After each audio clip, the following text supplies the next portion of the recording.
Next contestant आ जाइए। Hi sir. Hello madam. नमस्कार ma'am. नमस्कार सर। क्या ये नमस्ते नमस्ते। राम राम राम राम राम राम राम। आपके नाम क्या है? हमार नाम टुकी बाउल। क्या बात है, वाह वाह वाह, क्या बात है। कहाँ से हो आप सर? আমি ওয়েস্ট বেঙ্গল কৃষ্ণনগর থেকে এসেছি। इतने दूर से कैसे आए यहाँ तक? অনেক দূর থেকে। काम क्या करते हैं आप? কাজের ব্যাপারে কি বলবো, সত্যিই আজকে বলতে এসেছি আমি একজন বাউল শিল্পী। সবাইকে বাউল গান শোনানোই আমার কাজ। सही बात है। क्या बात है। এই বাউল আমি যে আজকে হয়েছি এটাই কাজ। সবই বললাম যে আমি বাউল শিল্পী, গান শোনানোই কাজ, এটাই হচ্ছে আমার কাজ। তো এই বাউল, আমি যে বাউল হয়েছি এর পিছনেও অনেক বড় একটা কাহিনী আছে। সে কাহিনীটা আমি আজকে আপনাদের সাথে শেয়ার করতে চাই। सही बात है। এই যে আমি বাউল শিল্পী, এই শিল্পী কম কষ্ট করে আমি হইনি, অনেক কাঠ খড় পুড়িয়ে আমি আজকে জায়গায় এসেছি। শিল্পী হওয়া মুখের কথা নয়, সবার মন মতো চলাফেরা, এক একজনের এক একটা কথা হজম করাই হচ্ছে বাউল। বাউল গান কিন্তু কেউ সব, অনেকে আছে পছন্দ করে না, এখনকার ছেলেমেয়েরা অনেকে আছে পছন্দ করে। তো সবার মন মতো চলে সবাইকে গান উপহার দিয়ে আমরা ভালোবেসে গান করি।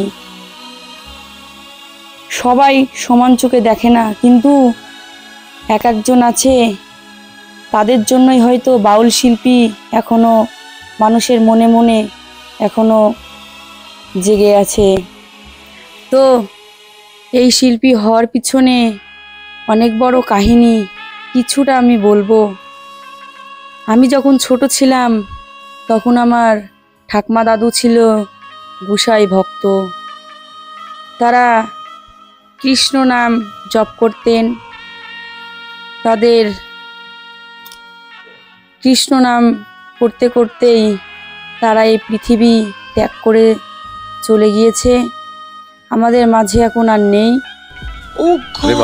কিন্তু সেই থেকেই আমি মনে মনে একটা টার্গেট নিলাম, জীবনে কিছু যদি হতেই হয় তো আমি আমার কৃষ্ণ নিয়ে আমি বাউল গান শুরু করব।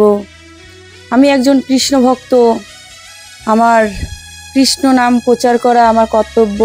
বাউল গানের ভেতর দিয়েই আমি শ্রীকৃষ্ণকে ডাকি। তো আপনাদের ভালোবাসায়, আপনাদের ইচ্ছায় আমি আজকে এই মঞ্চে আসতে পেরেছি। আমাকে যে এত এত ভালোবাসা আপনারা দিয়েছেন, আপনাদের সবার কাছে অসংখ্য ধন্যবাদ। আমাকে এইভাবেই সাপোর্ট করবেন, আমি যেন আপনাদের আরো ভালো রাখতে পারি এবং ভালো ভালো গান শোনাতে পারি। আমার যে শিল্পী হওয়ার যে কষ্ট আপনারা অনেকটা ভালোবেসে কমিয়ে দিয়েছেন। ছোটবেলা থেকে ইচ্ছা ছিল নিজে কিছু করার, আমি একজন শিল্পী হব।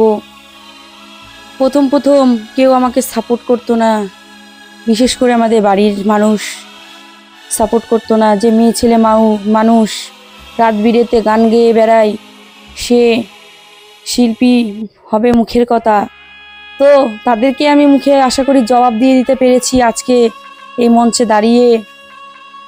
আপনারা অনেকে আছেন যে বাউল গান খুব পছন্দ করেন, আমি আপনাদের জন্যই।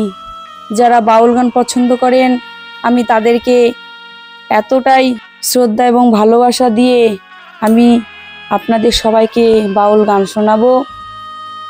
এই যে গানের যে জগৎ, সবাইকে সাপোর্ট করে না, তো সাপোর্ট করার ভেতরে জনগণ সাধারণ মানুষই সাপোর্ট করে।